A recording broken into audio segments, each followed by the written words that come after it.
Þið vantarlega líka fyrir Rósu og Óskars hönd að þau fái nú að spreyta sig í uppeldinu.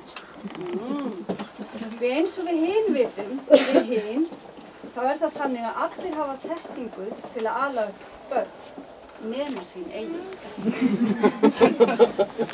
Og það einmitt hérna sem þið að kinka kolli og brosa.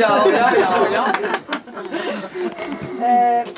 Kærleikur, umhyggja og virðing það umhverfi sem að öll börn eiga alast upp við. Hérna kom kennarinn aðeins í mér.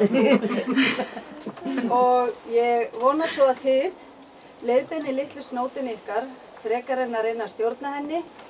Því að maður sér það á henni að hún hér komin til þess að kenna ykkur eitthvað lífið en ekki þið henni. Börn eru dásaleg en nú eru allir farnir að bíða eftir því að heyra nafnið á snótinni og ég ákvað þetta sérstaka nafn hérna, Jarðþrúður Ída, kölluð Jarðída,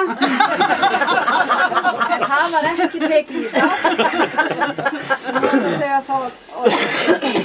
Þannig að við ákváðum að nefna stelpuna Freydísi Örnu.